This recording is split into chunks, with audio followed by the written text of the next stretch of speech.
Hey there, Dale here with Pacific Sun Technologies. So California's solar battle is nearing its end. The state's Public Utilities Commission has been in a 3-month deliberation process, and word on the street is the utilities have the advantage at the moment, which would mean and could mean a sizable blow to the residential and commercial solar net metering programs.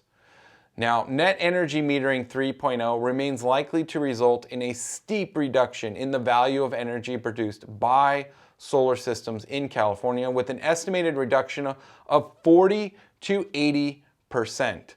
Now, those impacted will include current solar customers nearing the end of their grandfathered NEM 1.0 programs, customers who expand on their systems because maybe they bought an EV and they need more solar energy, and all future customers after a specified start date for 3.0. And I'll be talking about that more soon.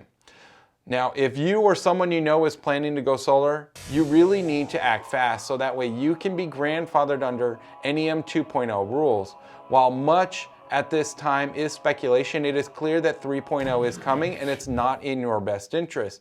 Luckily, you have a transitional period that I'm going to talk about.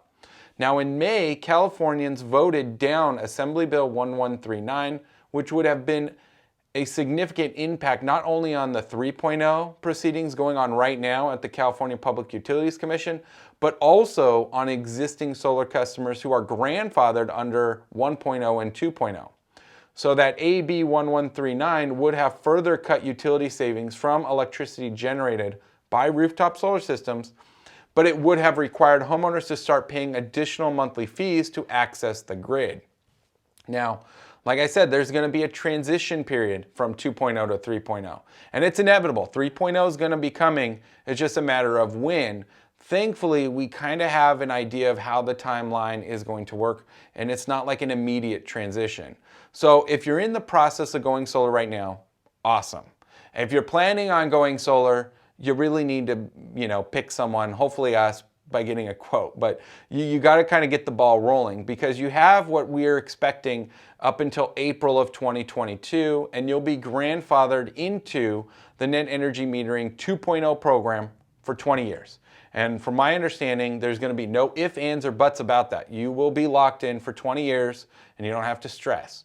Now, for those of you that drag your feet a little, because I know some of us are procrastinators, you may be subject to a variable grandfathered term. Now, I know that kind of seems weird, but we're not sure how exactly it'll work. And from our understanding, you'll either get a 15-year, 10-year, or 5-year NEM 2.0 program, depending on when you go solar between April of 2022 and August of 2023.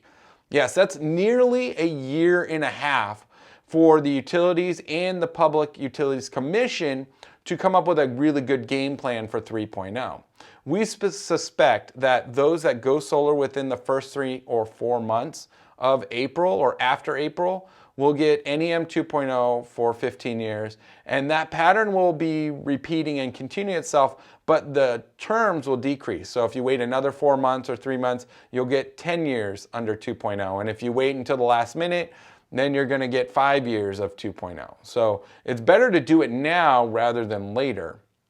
The main reason for this gradual transition is really to allow you to switch to solar and honestly get the most benefit under the 2.0 program because you get the most savings under this program.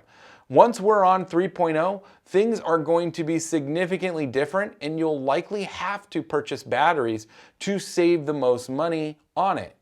We expect a final decision to be made on NEM 3.0 and this timeline that I'm talking about away from 2.0 around December 10th of this year. So you got a little bit of time.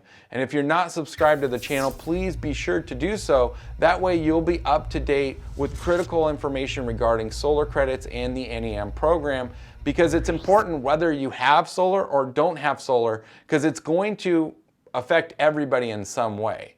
And for those of you that haven't made the switch to solar, you really just need to use that link in the description below and request a hassle-free quote from us.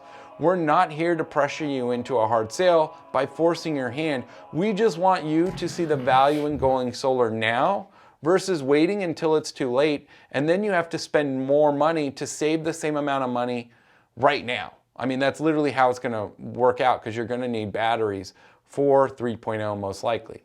But basically, what we're looking at in summary for NEM 3.0 is a 40 to 80% reduction in credits for sending excess solar to the grid, and a fixed grid benefit charge of around $75 per month. Now, this may vary depending on what utility provider you have. I've heard San Diego Gas and Electric wants as much as $125 per month. These two things will make it much harder for homeowners switching to solar to actually save money, especially if your utility bill is less than $200 a month. While much of this is not set in stone, it's clear the changes that will be coming in the coming months are not positive, and you should really consider getting a hassle-free solar quote well before April, because you need to have your system receive PTO, that's permission to operate, from the utilities company, so that way you're grandfathered in under NEM 2.0. Well, that's it for this week's video. Thanks for watching. Again, please subscribe to the channel so that way you can stay informed on what the final rulings will be later this year on NEM 3.0. And if you haven't made the switch to solar, definitely use that link in the description below so that way you can get a hassle-free quote. Thanks again for watching. Until next time.